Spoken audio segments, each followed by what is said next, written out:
Have you ever wondered if your ex is quietly moving on without telling you? It's a frustrating feeling, right? But here's the thing. Missing the signs can lead to wasted time, false hope, and emotional exhaustion. Whether you're holding on or trying to figure out where you stand, paying attention to certain behaviors can save you a lot of heartache. Today, I'm going to walk you through some clear signs that may reveal if your ex is done for good. Plus, stick around until the end. I've got a bonus tip that might just help you know exactly when it's time to move on for real. If you're looking to understand if your ex is truly moving on, hit that subscribe button and stay tuned for the signs you need to know. Also, check out the description below for useful links to our website and quiz, where you can get personalized advice on your situation. Let's get started. The no response zone. When you reach out to your ex and hear nothing back, it's a tough pill to swallow. But silence speaks louder than words. One of the biggest red flags is when your ex consistently ignores your messages, calls, or any attempt to communicate. Typically, if your ex doesn't respond within a week, it's time to take a step back. While occasional silence might not mean much, prolonged gaps, like 2 to 3 weeks, are usually a clear sign they're not interested in reconnecting. The longer the silence stretches, the more it signals they've likely moved on. Chasing them with more messages won't fix things. In fact, persistence can push them further away, making it harder to rekindle anything.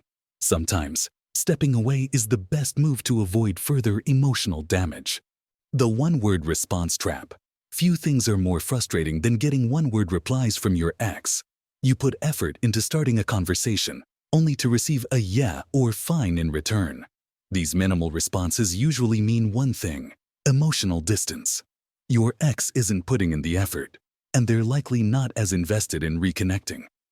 Short replies often show that they're not interested in engaging on a deeper level. It's a sign they're keeping you at arm's length, avoiding emotional conversations. This can be their way of signaling that they're not open to getting back together. So, how do you break this cycle?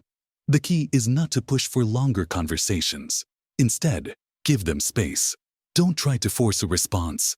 If they're ready to talk, they will. Respecting that distance can sometimes shift the dynamic and open the door for more meaningful conversations later on. The blocked limbo. Being blocked by your ex can feel like the ultimate shutdown. But there's a big difference between a temporary block and a long-term shutdown. If your ex blocks you for a few days or even a week, it might just be their way of taking some space to process emotions. This kind of temporary block doesn't always mean the door is permanently closed. It could simply be a reaction to the stress of the breakup, where they need time to clear their head or settle their feelings. However, if you've been blocked for more than 30 days, it's a different story. A month of silence signals that your ex likely has no intention of reopening communication. It's not just about needing space anymore.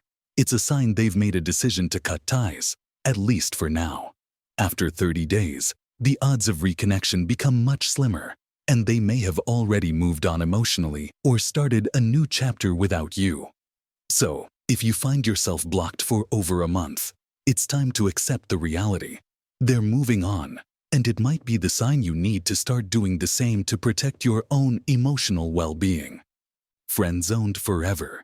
Getting friend-zoned by an ex is one of the most confusing situations.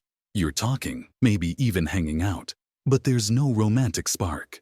If your ex treats you more like a buddy than a potential partner, it's a strong sign they see you as nothing more than a friend. This can happen when your interactions lack the same flirtation or emotional connection that once existed.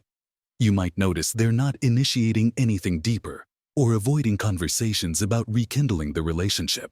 It feels like you're stuck in neutral. Everything's friendly, but not romantic. So, how do you handle this? The first step is recognizing that staying in the friend zone won't lead back to a relationship.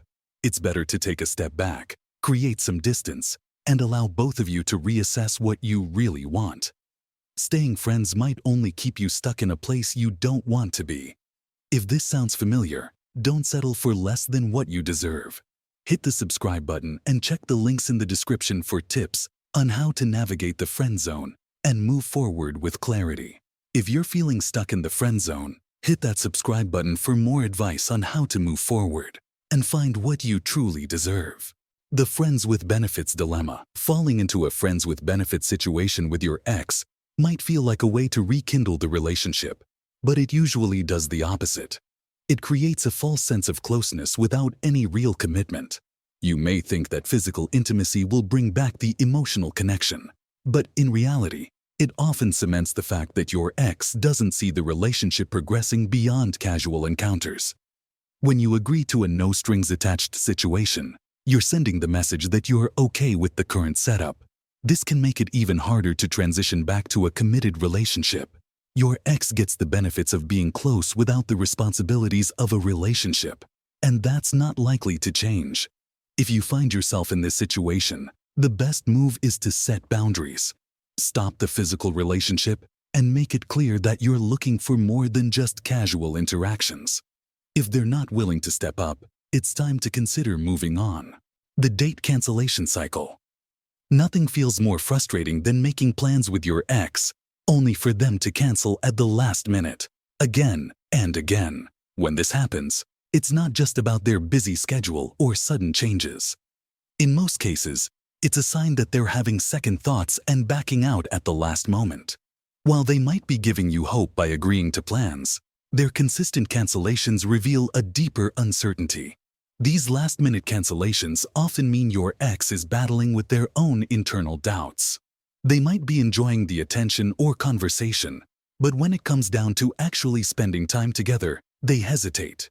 It's likely that, emotionally, they're not ready to fully reconnect or commit to a face-to-face interaction, which could stir up unresolved feelings or force them to make decisions they're avoiding. If this cycle of canceled plans keeps happening, it's time to stop making new ones. Don't keep chasing someone who keeps pulling away.